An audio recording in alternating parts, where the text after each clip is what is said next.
Best record in the Western Conference behind Oklahoma City. Bob Chesney was introduced Tuesday as the new head football coach at UCLA. The 43-year-old Chesney is 20-5 in 2 seasons at James Madison, a member of the Sun Belt Conference. James Madison is 12-1 this season. They won the Sun Belt title. UCLA will have to wait a while before Chesney goes to work. James Madison is in the 12-team college football playoffs. They play a first-round game at Oregon on December 20th. Chesney agreed to a 5-year deal with UCLA worth $33.7 million. He's got a lot of work to do in Westwood. UCLA is coming off back-to-back losing seasons and hasn't won a conference title since 1998. No debates, no speculation, just the info you need. That's your KBLA Sports Minute. I'm Ray Richardson. More news, opinions, and conversation when we come forward on KBLA Talk 1580. Celebrate the soul of the holidays and support Altadena and Pasadena. Join us on Monday, December 15th, 7 p.m. inside the Bram Goldsmith Theater at the Wallace in Beverly Hills for Soul of the Holidays, a joyful night of Motor City soul, gospel, and holiday classics featuring an 18-piece band, all-star vocalist, and community choirs, all in support of the Black LA Relief and Recovery Fund. This performance comes at a pivotal time for many in Altadena and Pasadena. This is their first holiday season since the devastating Altadena Eden Canyon fire, which destroyed homes and community spaces. While the physical losses are immense, the power of community remains, and your attendance directly supports recovery, resilience, and renewal. So, be sure to join us Monday, December 15th, 7 p.m. inside the Bram Goldsmith Theater at the Wallace in Beverly Hills for Soul of the Holidays, benefiting survivors of the Altadena Eden Canyon fire. For ticket information, just log on to tickets@thewallace.org. That's tickets@thewallace.org. This is a community call to action from KBLA Talk 1580 and the Black Freedom Fund.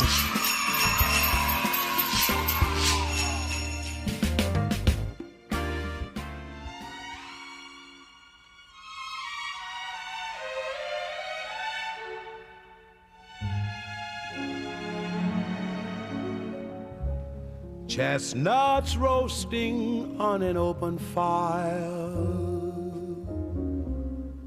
Jack Frost nipping at your nose, Yuletide carols being sung by a choir, and folks dressed up like Eskimos.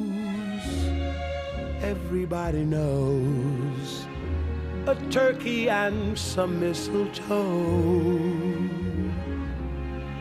help to make the season bright.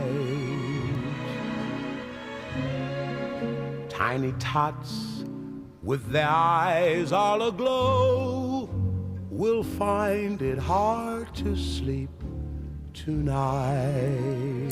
KBLA Talk 1580. I'm trying to bring you back to the era that we're going to be talking about today in the Christmas spirit with a little Nat King Cole. I love me some Nat King Cole. Okay? I love Tupac and Nat King Cole.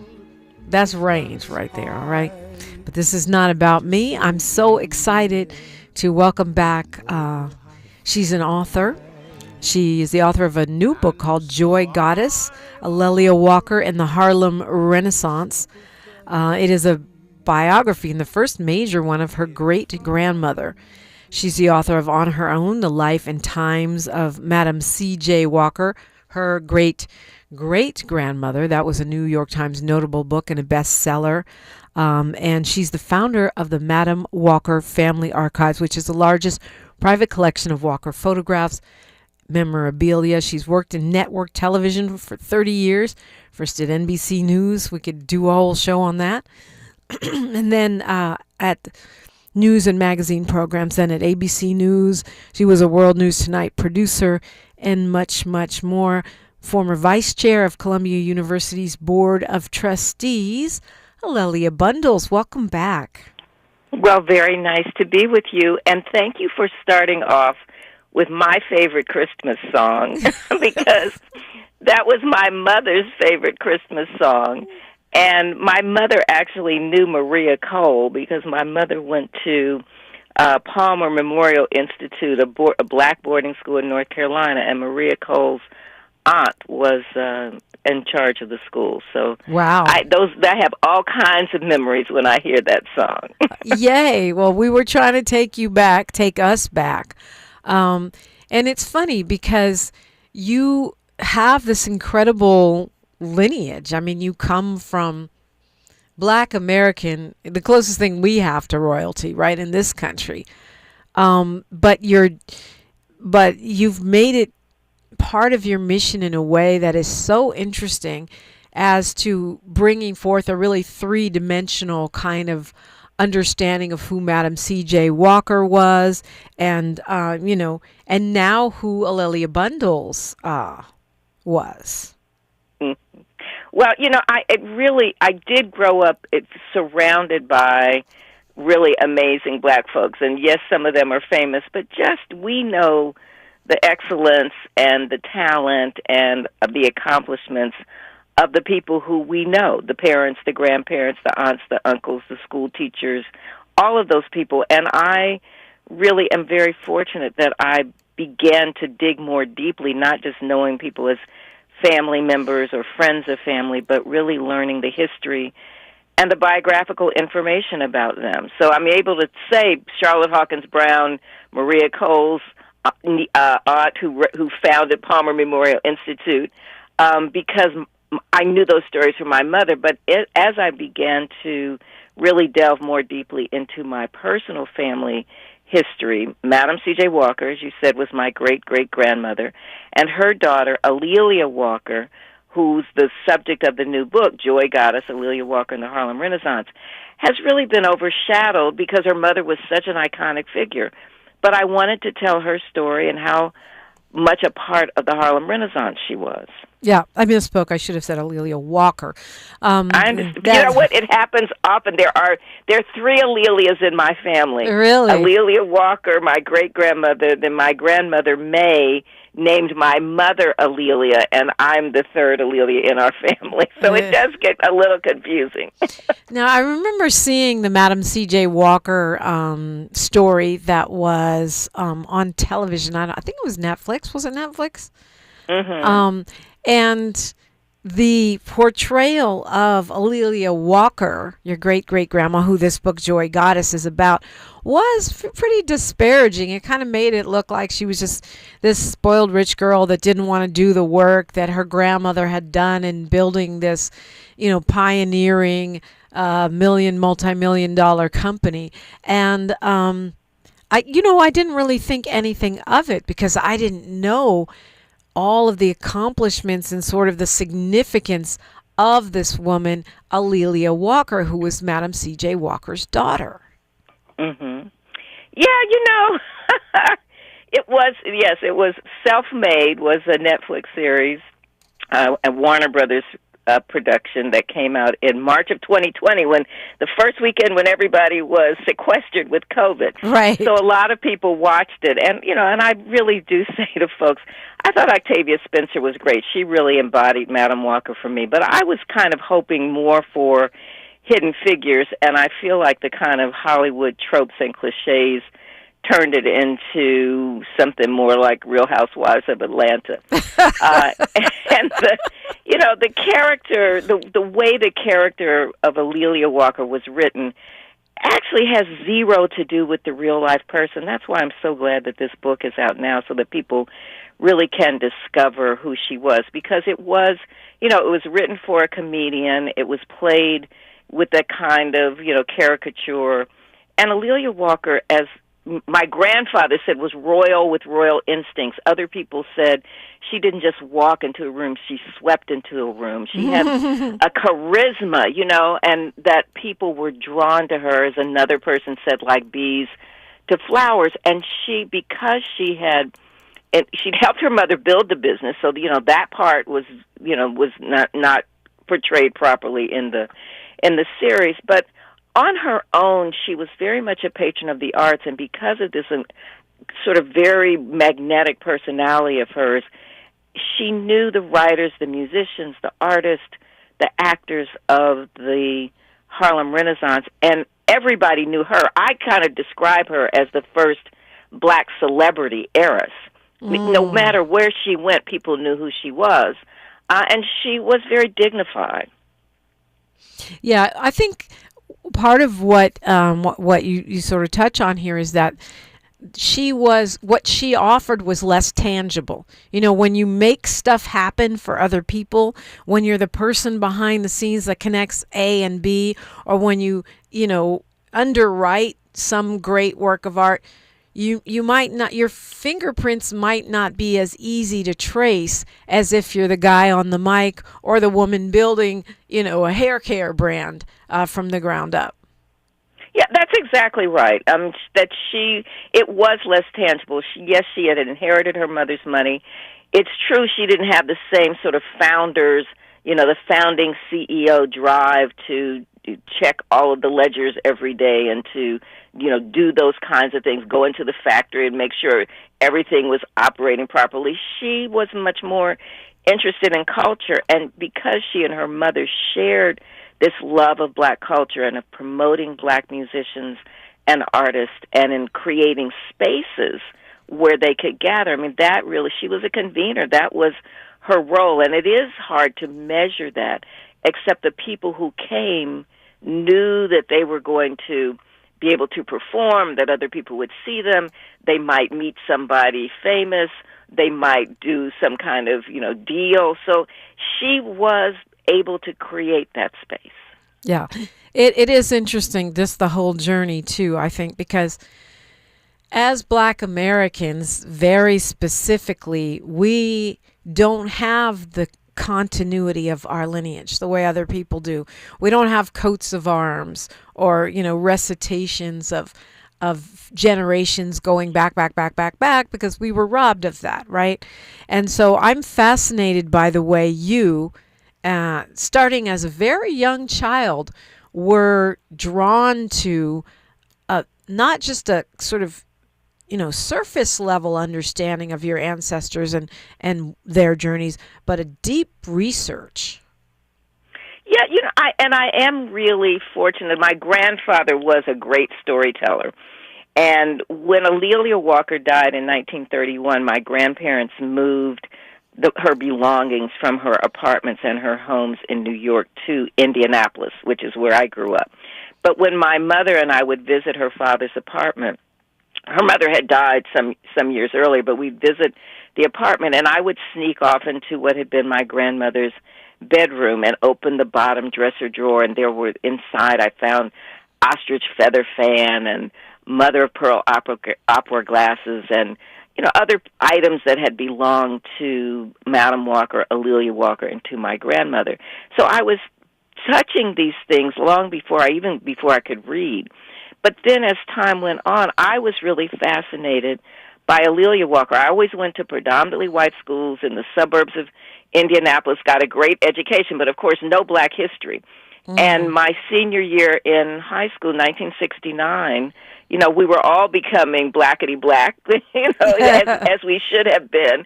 And I was discovering black writers and just so turned on by it. And there were books on my shelf that had belonged to A'Lelia Walker. And the one I think that really stuck with me that, sort of was like an explosion was Jean Toomer's book, Cain, very poetically written. And I just had never read a black author like that. And that just made me want to know more about A'Lelia Walker because she knew them. So I was kind of more interested in A'Lelia Walker and the Harlem Renaissance initially than I was in Madam Walker, who was more complicated.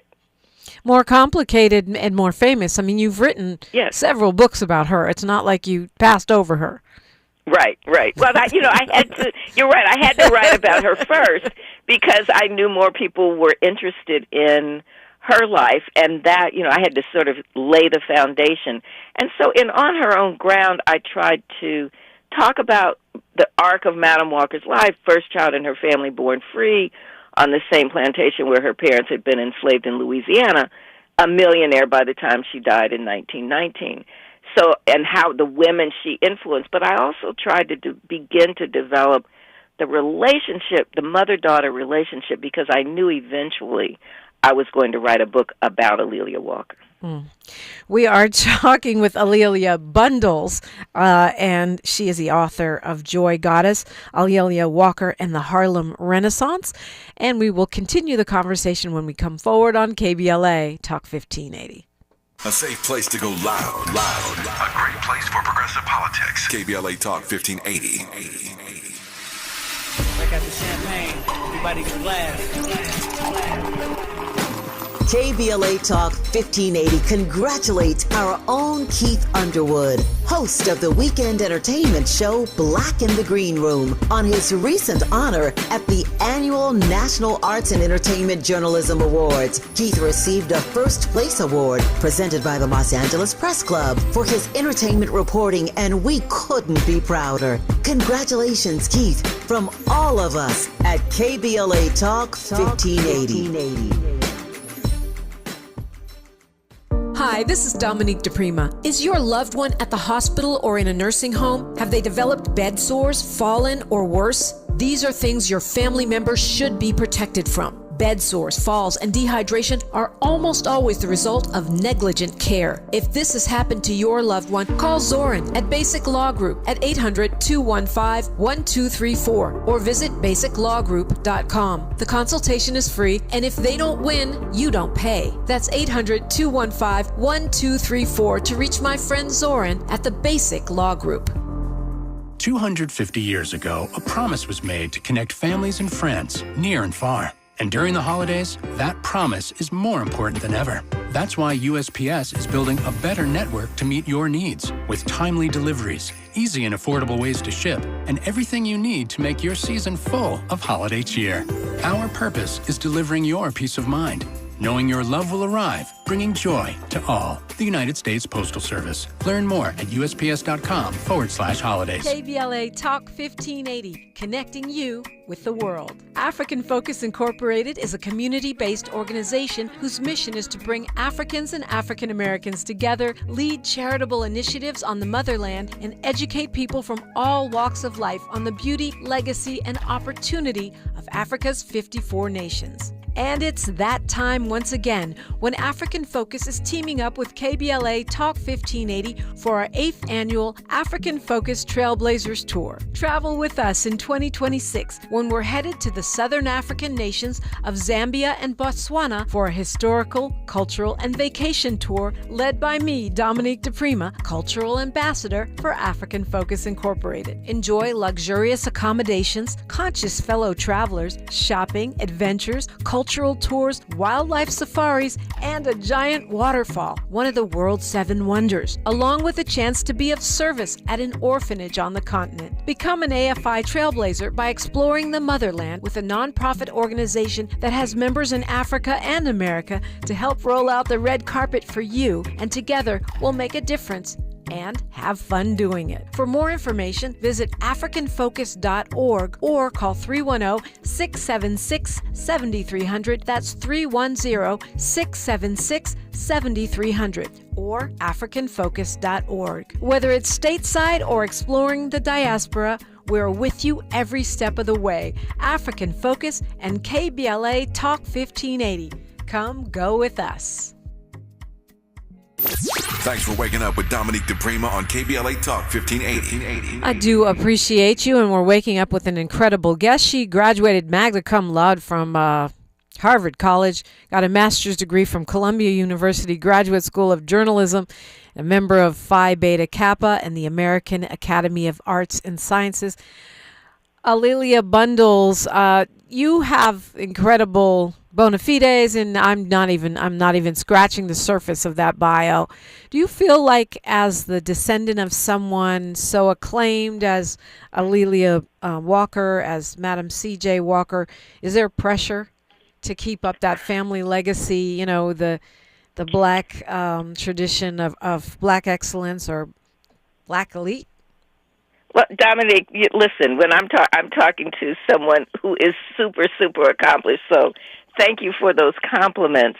I have to say, I had a very wise mother who knew, because she was the fourth generation of women in her family to be an executive at the Walker Company. She was a very smart person. She'd majored in business and chemistry when she was at Howard. Wow. I did not get the science gene that she had, but she had those expectations.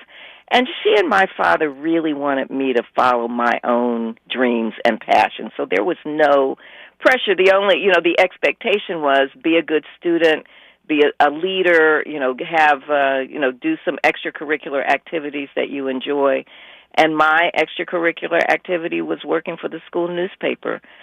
And I wanted to be a journalist, and that really, I got so much encouragement from them, and I was able, with their push and their encouragement, to follow that dream. And ultimately, as you mentioned, my network television career, but I had this great family story that needed to be told. And as we know, these stories were not being published. When I was in graduating from college in 1974, there was nobody knocking on my door saying, "Please write about Madam Walker." But I had my master's paper advisor at Columbia in the fall of '75 was the only black woman on the faculty, Phil Garland, who'd worked for Jet and Ebony, whose mother had been editor of the Pittsburgh Courier. And it was Phil who said, "You need to write about your family." She's the one who validated it for me. Wow. That's incredible. Now, how much of a role did your skills as a newswoman, as a journalist, come into play? Because from what I can tell, you didn't just sit down at the table one day and just write what you remembered. You spent literally decades researching your own family history. Yes, decades. To the point where many of my friends are like, "Well, is she ever going to finish that book?" But I'm happy to say yes. These two in particular, I'm so proud of it. But it really did take a long time, and it was a combination of things. In the early '80s, I was able to interview some people who were still survivors, Harlem Renaissance survivors who'd known A'Lelia Walker, a few who'd known Madam Walker, people like Alberta Hunter, the blues singer, and Jimmy Daniels, who was a cabaret singer, and some others. And so I got that oral history. My grandfather had saved these things that they brought back from A'Lelia Walker's homes in New York. And then part of Madam Walker's genius is that she hired a really great executive team, her attorney, F.B. Ransom, her secretary, so that by the time I began to do this research, there were tens of thousands of pages of records, personal letters, photographs, advertisements, legal documents, and those things we donated to the Indiana Historical Society. They've now been digitized, but when I started this, I was working with photocopies, but that was kind of the foundation.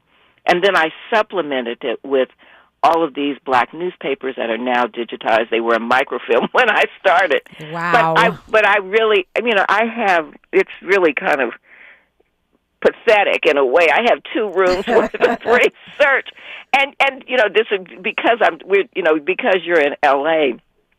In the early 80s, Alex Haley actually came to us because he wanted to write about Madam Walker, to do a miniseries, and I ended up being the researcher for that project.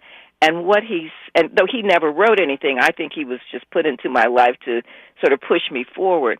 But one of some advice he gave me, he said, make a folder for every year of your character's life, and when you have a thought, find an article, you drop it in there. And I literally now have 2 rooms of those folders with the chronology, with the individual people. More than 1,000 people I have folders, because over a period of time, all the people with whom they came in contact, who had even a little piece of influence, have ended up in those folders. And that organization allowed me to really tell the story. And I am like an evangelist for other people to save their family records. Really? Well, I think I will say in my family, so I'm kind of the last man standing in my nuclear family. My mom died in '76 when I was in graduate school. My dad and both of my brothers died in 2019. My grandfather died in, 1985, but I'm the person who cleans out the houses. And so I have all of their stuff. But I know that it can be overwhelming when that happens, and people are like, "Oh, Grandma, let's get, who needs this stuff?" But I will tell you, if I had not gone through every piece of paper and every pile, I would not be able to tell the story in the way that I do. So I just really tell people, we complain about people erasing our history, especially right now, and if we throw those things out without examining them, we're participating in our erasure. I think God sent you to talk to me this morning. No, we have 200 boxes of all my mom's papers. No, my mom was a poet. All of her papers and stuff, and we're so sick of it. We're like, well, let's just throw all this junk out. No, just have somebody, have an archivist work with you and think about where you're going to, deposit those papers. I already know where I'm giving my papers, and I used a lot of historical societies, libraries, manuscript collections. I mean, that little piece of paper tells you a story. I'll tell you one quick thing. When my grandfather saved all this stuff, and I could say my grandfather was an archivist or a pack rat. One could maybe say the same thing about me. But I knew he had these things, but he wasn't paying the storage bill. But years later, a family friend actually owned the moving company, the storage company, where he had not paid the bill. And as they were cleaning out the back of a warehouse, they found all of these boxes. And in one of the boxes was A'Lelia Walker's travel log, her travel diary from a trip that she took in 1921 to Paris, London, Rome, Addis Ababa, Cairo, Palestine, and Nice. So that was like, oh my God. And then there was one other thing. I knew that Langston Hughes had autographed a book to her, but I didn't have the book. But I knew it because I'd read a series of letters between Wally Thurman and Langston Hughes, where Wally Thurman says, A'Lelia Walker has bought 2 copies of your book. She couldn't come to your book party, but she wants me to have you sign them. And they talked about signing. Well, that book was in that box. Oh, my goodness. Like 70 years later. Wow. Yeah, so an affirmation for sure. And, that's one of the things I was talking with my girlfriend. We're right ahead of news, traffic, and sports here. She's a voracious reader. She reads everything. But it reminded me that when we look at autobiographies, it's more than just that person's story. You get a whole photograph, a snapshot of an era, whatever era they lived in. You get all of the people that were connected with them. You get a little glimpse of what was happening with their lives or what is happening with their lives. And the story of your great-great-grandma, A'Lelia Walker, is set in one of the most fascinating eras of American history, especially for black folks, the Harlem Renaissance. We'll look at that when we come forward on KBLA Talk 1580. She's reclaiming her time on KBLA Talk 1580. More First Things First with Dominique DePrima when we come forward. I'm Bree Wood with BIN News Now. Lawmakers are pushing a bill to fight online child exploitation. Senator Chuck Grassley says it would criminalize coercing minors into self-harm. It used to be people that were 15 or 16 years old. Now it's people that are 12 and 13, even younger than that. Protecting our children is why we're doing this. It would also update sentencing laws he says online groups have exploited. Eileen Higgins is Miami's next mayor after winning Tuesday's runoff with 59% of the vote. Backed by former President Barack Obama, Higgins becomes the city's first female mayor, defeating Trump-endorsed Emiliano Gonzalez. And a grand jury is now hearing evidence in the death of a teen girl, Celeste Rivas Hernandez, linked to singer David. TMZ reports his record label executive, Robert Morgenroth, testified Monday admitting he didn't call police and wanted the tour to continue. Get BIN News Now on demand 24/7 on the iHeartRadio app. Joe Buck and John Smoltz welcoming you back to the City Center Convenience Mart. Uh-oh. She's looking at the cigarettes, but she just grabs the gum off the counter. Stand Up to Cancer and Rally want you to reduce your risk for cancer. Go to takeahealthystand.org. Is this the takeover? This is the KBLA Sports Minute with Ray Richardson. I'm a bad man. The Lakers are back in action tonight against San Antonio at Crypto.com. First game for the Lakers since their win at Philadelphia on Sunday. The Lakers are 17-6, second best record in the Western Conference behind Oklahoma City. Bob Chesney was introduced Tuesday as the new head football coach at UCLA. The 43-year-old Chesney is 20-5 in 2 seasons at James Madison, a member of the Sun Belt Conference. James Madison is 12-1 this season. They won the Sun Belt title. UCLA will have to wait a while before Chesney goes to work. James Madison is in the 12-team college football playoffs. They play a first-round game at Oregon on December 20th. Chesney agreed to a 5-year deal with UCLA worth $33.7 million. He's got a lot of work to do in Westwood. UCLA is coming off back-to-back losing seasons and hasn't won a conference title since 1998.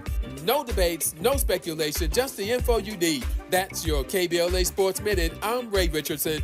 More news, opinions, and conversation when we come forward on KBLA Talk 1580. Thanks for starting your morning off with a voice that speaks truth to power and the powerless, getting to the heart of what matters most in our community. This is where authentic conversation meets real action. From breaking news and politics to culture and community solutions, this is where you hear perspectives you won't hear anywhere else. This is where we come together, get informed, and make change happen. You're inside First Things First with Dominique DePrima on KBLA Talk 1580.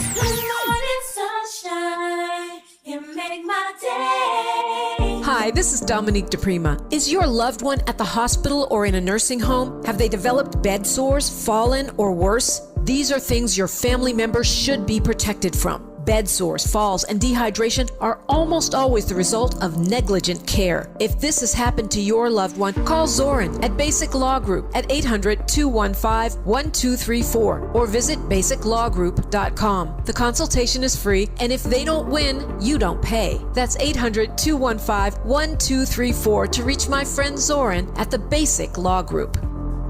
KBLA Talk 1580, connecting you with the world. African Focus Incorporated is a community-based organization whose mission is to bring Africans and African Americans together, lead charitable initiatives on the motherland, and educate people from all walks of life on the beauty, legacy, and opportunity of Africa's 54 nations. And it's that time once again when African Focus is teaming up with KBLA Talk 1580 for our 8th annual African Focus Trailblazers Tour. Travel with us in 2026 when we're headed to the southern African nations of Zambia and Botswana for a historical, cultural, and vacation tour led by me, Dominique DePrima, Cultural Ambassador for African Focus Incorporated. Enjoy luxurious accommodations, conscious fellow travelers, shopping, adventures, cultural tours, wildlife safaris, and a giant waterfall, one of the world's 7 wonders, along with a chance to be of service at an orphanage on the continent. Become an AFI trailblazer by exploring the motherland with a nonprofit organization that has members in Africa and America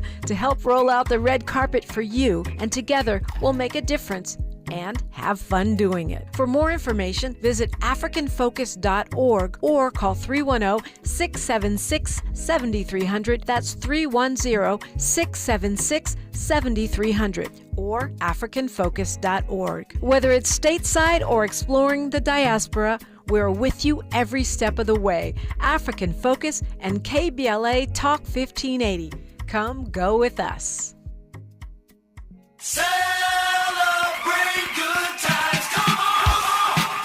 KBLA Talk 1580 congratulates Malik Books on celebrating 35 years in business. It's a celebration.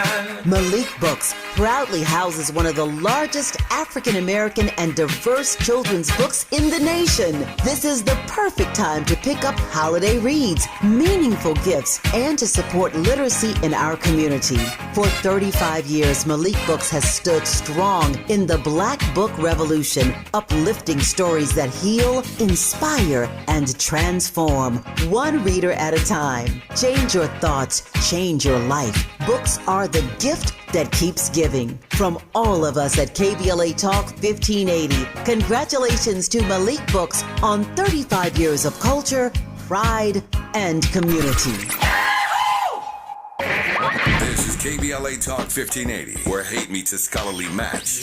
She's had articles and essays published in the New York Times Book Review, Variety, TheUndefeated.com, Al Jazeera, Parade, Ms. O Magazine, Essence, and more. She is the author of numerous books, including her latest, Joy Goddess, A'Lelia Walker, and the Harlem Renaissance. A'Lelia Bundles is my guest, and I'm so happy that you can join me for this hour.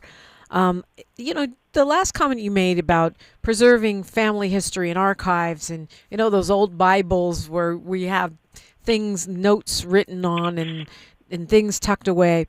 It sounds like you're saying, and I'm also gleaning this from the numerous boards that you sit on that are historically related, that it's as much our responsibility as the Library of Congress or, the Smithsonian to preserve our own history.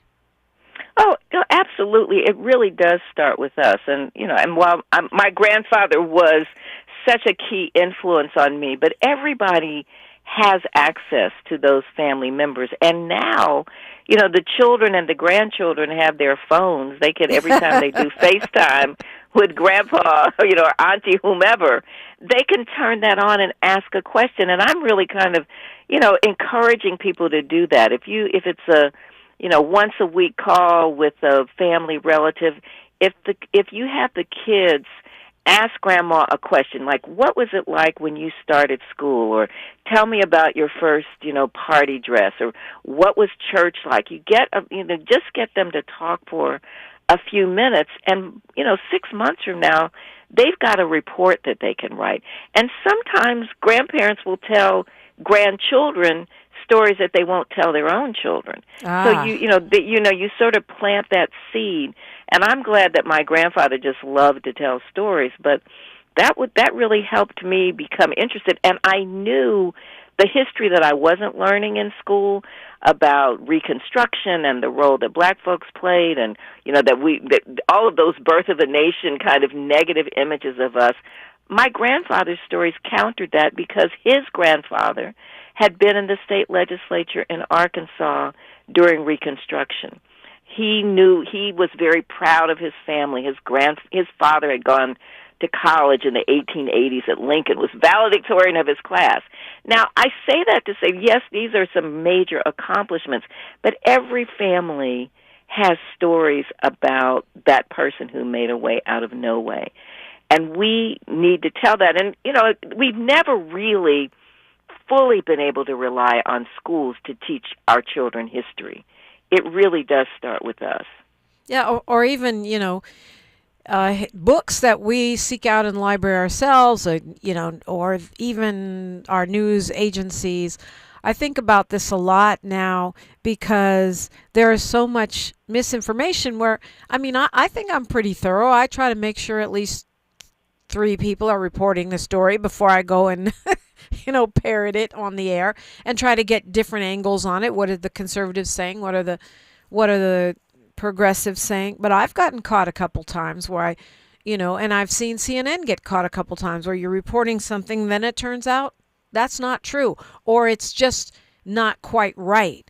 And so I think, talk to me about that, about how your insistence, you're making fun of yourself for taking a long time, but part of this is your insistence on going to direct sources rather than just taking what someone else wrote about, Ms. Walker, or what someone else portrayed her to be.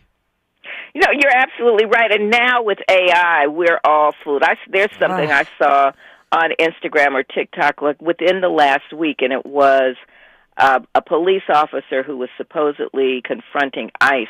And I looked at that and I thought, oh my goodness. Then I started reading the comments, and there were a bunch of people saying this is AI. So we have to be doubly vigilant about that. But with A'Lelia Walker, a lot of what other historians had written about her was really inaccurate. It really was a caricature. So you could see why the Netflix series kind of sort of dove into that perspective, with that she was a dilettante. At one historian said she never read books. I know that's not true because I have her library and I have her letters talking about reading books. And just, sort of made her into a kind of, again, a caricature.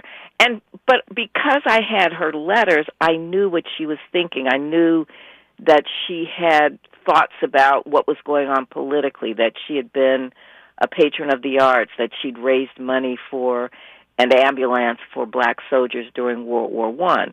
She wasn't her mother. She approached life differently, but she had her own substantial accomplishments, and I had to really burst some of those myths. But it became a joy to find the truth and to write the truth. And I hope, I feel good that people have told me they enjoy reading Joy Goddess, that they're not only learning about her, but they're learning about history and, maybe finding an entry point where they can see themselves or their own family in this history. And I think I write the books that I wish had been written for me, that have the stories that we didn't get. Yeah. Well, let's see. P. Jackson 6610 says, I would love to hear the book on audiobooks. Is that available? Yes, and I did the track. I did the narration for both books, for both Joy Goddess and On Her Own Ground. And so, because you're on air, how the producers behind the scenes are, sort of giving you advice and coaching you or, encouraging you. So I spent many, many years in the editing room as the producer with the correspondence. And so as I was recording this, because it takes about a week to record a book, I thought that this is payback for me, torturing correspondents, making them redo their lines. God's got jokes, I always say. But that's lovely. Let's talk a little bit about the Harlem Renaissance. It has been portrayed maybe more than other periods, but when you say that part of what you wanted to do was delve into what it would be like to be, wealthy and popular and famous during this period of history, which does afford some bandwidth, especially if you're talking about Harlem, but at the same time we still have Jim Crow and lynchings and all of these other things, and looking at how that duality played out in someone's life, it kind of must have given you quite a more in-depth understanding of the Harlem Renaissance as an era. You're so right about that duality. I mean, I think that when we think of the Harlem Renaissance, many times it's kind of the Cotton Club and rent parties and flapper outfits, and there's that glamour part that goes with it. But A'Lelia Walker was very much steeped in the overall black community. Most of the customers for the Walker Company, women, thousands of women all over the country, had a range of, economic circumstances, and she herself had grown up very poor, so she was no stranger to what struggle and challenge was like. But in this moment, during the 1920s in Harlem, it was like a community like no other, with people flocking there, all of this talent in the media capital of the world, the entertainment capital of the world, and black folks were really, just 50 years out of slavery, but all of these gifts were coalescing. And at the same time that this black excellence and joy was going on, it is as the time that we're in now, where we are still creating, we will always create, but off stage there is racism. Part of the Harlem Renaissance, part of that creativity is a response to the racism of the Woodrow Wilson administration. It's a response to the way black soldiers were treated when they came back from France in 1919. They had fought on behalf of America. They were expecting to be treated like full citizens, and instead they were met with lynching and with the Red Summer of 1919. So there's always that tension, that duality that you're talking about, where we're still trying to create things for ourselves, and we would do that because we need to do that, but it in some ways is also a response to what's going on. Yeah. What a great way to delve into the period. What a great way to have a really, like you said, entertaining, but it's still history. Joy Goddess is the book. Joy Goddess, subtitle Alelia Walker and the Harlem Renaissance. The author is the great-great-granddaughter of the subject of her book. Alelia Bundles is my guest, and we'll continue the conversation when we come forward on KBLA Talk 1580. More of First Things First with Dominique DePrima when we come forward. The holidays mean more travel, more shopping, more time online, and more personal info in more places that could expose you more to identity theft. But LifeLock monitors millions of data points per second. If your identity is stolen, our US-based restoration specialists will fix it, guaranteed, or your money back. Don't face drained accounts, fraudulent loans, or financial losses alone. Get more holiday fun and less holiday worry with LifeLock. Save up to 40% your first year with promo code NEWS. Visit lifelock.com. Terms apply. Hey, can you blow up some balloons for Jack's party? I can't. I'm so congested. You need Sinex Saline from Vicks. Sinex Saline nasal spray? Yeah, just Sinex. Breathe. Sinex Saline instantly clears everyday congestion associated with colds and year-round allergies with a gentle, ultra-fine mist that's no mess and easy to control. Daddy, we need more balloons. On it. Enjoy life's important moments without congestion. Try Sinex Saline from Vicks. Just Sinex. Breathe. Use as directed. Hi, this is Dominique DePrima. Is your loved one at the hospital or in a nursing home? Have they developed bed sores, fallen, or worse? These are things your family members should be protected from. Bed sores, falls, and dehydration are almost always the result of negligent care. If this has happened to your loved one, call Zoran at Basic Law Group at 800-215-1234 or visit basiclawgroup.com. The consultation is free, and if they don't win, you don't pay. That's 800-215-1234 to reach my friend Zoran at the Basic Law Group. My mom has decided to learn to paint, and she's good. My dad's now into creative cuisine, and I've already put on 6 pounds. Learning new things comes with age. My mom, she started forgetting my name and what we're talking about. Forgetting well-known things doesn't. Memory loss may be a sign of Alzheimer's disease. Early detection gives you and your loved one time to plan for the future. Learn the warning signs of Alzheimer's at 10signs.org. Brought to you by the Alzheimer's Association and the Ad Council.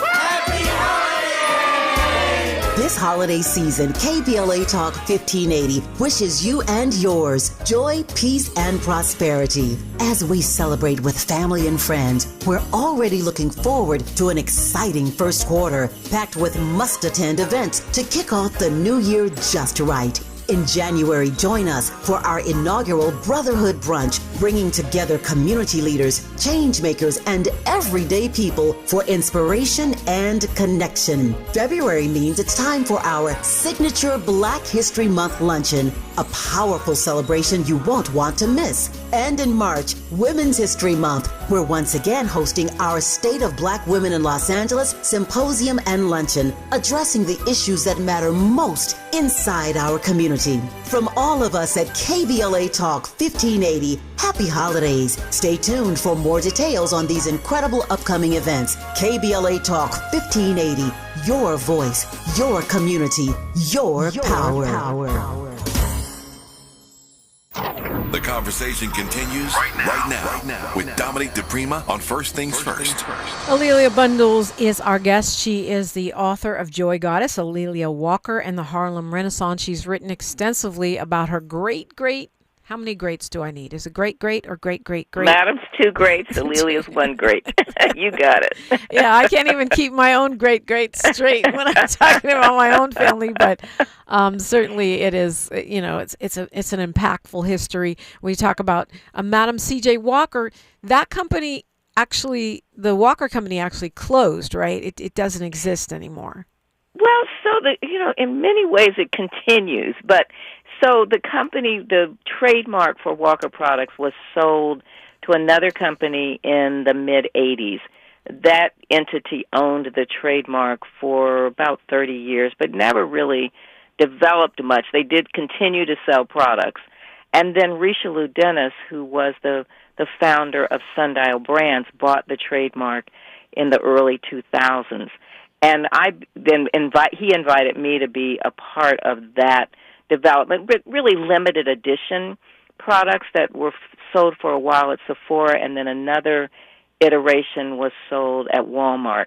But right now, the products aren't currently available. But as an entity, it does still kind of exist. That's wild.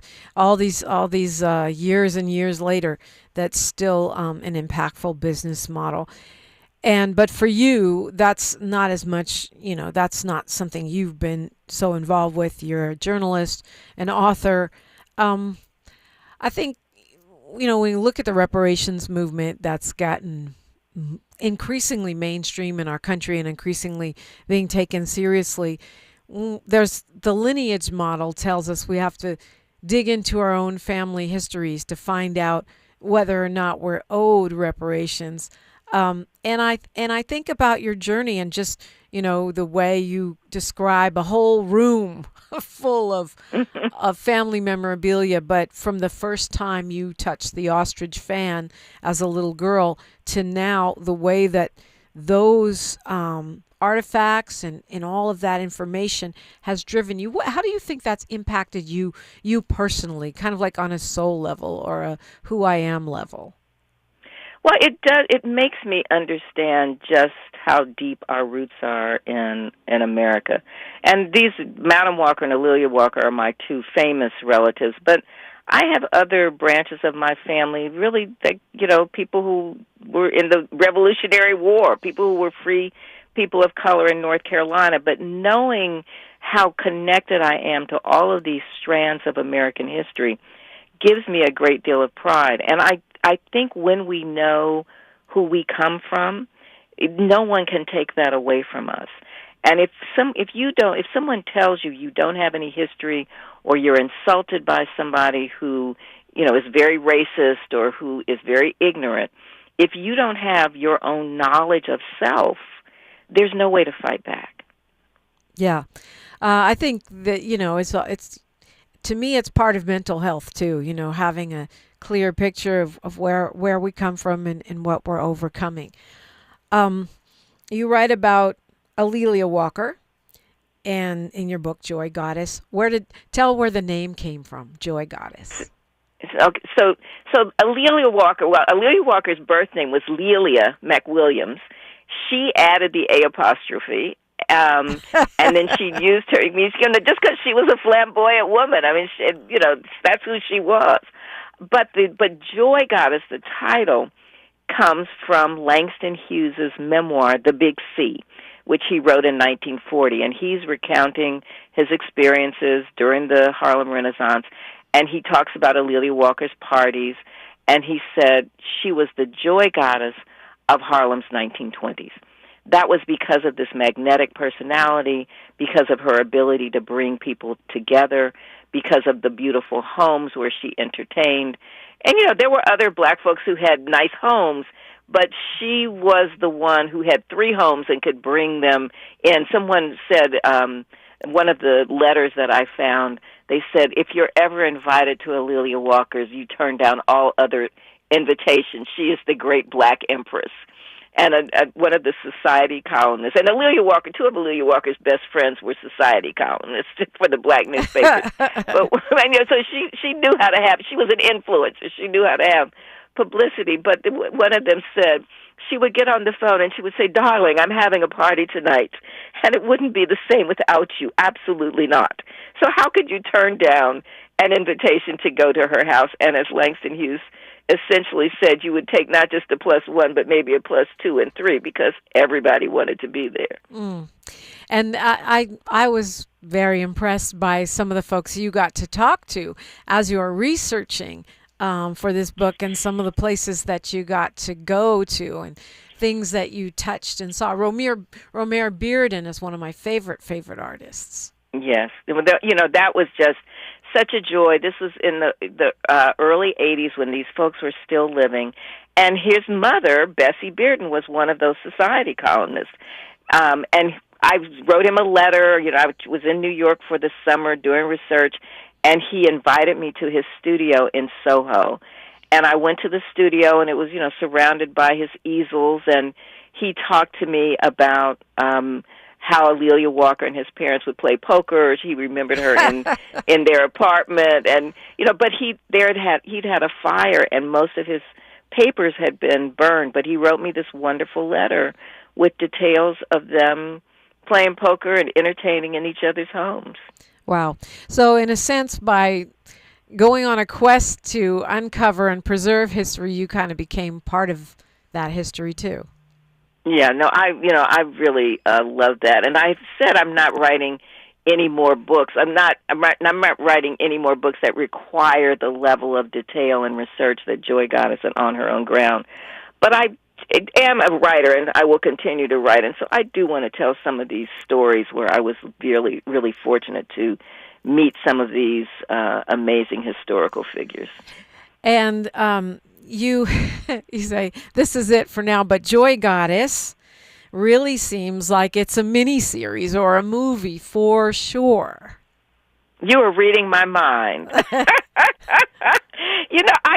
I really want another bite at that apple, and I'm really fortunate to have some good friends, both who are, know Hollywood, who have experience in Hollywood, and others who have experience on Broadway with theater and musicals. So we're having conversations, and you're in LA, you know how long these things take, and we're in kind of an interesting period where sometimes our stories are not in favor, but that is not stopping us from beginning to do some outlines and figure it out, because it could be on any of these platforms. In some ways, A'Lelia Walker's life during the Harlem Renaissance and during the teens in Harlem is even more made for television, even more made for a series or a musical or a play. I would watch it for sure. And I can see the top Hollywood actresses scrambling and vying for these spots. I mean, and actors too, but I hope so. So, please, let's put that out there in the universe. I am trying to make it soar into the universe so that it has some sticking power and this really happens. I just think people will really want to see it. I know how much fun I had writing about it, and people are telling me how much they're enjoying learning about it. So I think that next step is to have it on screen or on stage. Yes, I need that to happen. Me too. A'Lelia Bundles, tell us how we can keep track of your amazing work and how we can support it. Well, thank you. I am on, all the platforms at A'Lelia Bundles, the same name. I don't have any kind of, catchy name, but ALELIA Bundles. TikTok, though I don't do a lot on TikTok, but a lot on Instagram, a lot on LinkedIn, Facebook, not so much on X, a little bit on Threads. So I'm on those places. And then my website is AleliaBundles.com. All right. Well, thank you so much for joining me today. It's always a pleasure to talk with you. Thank you very much.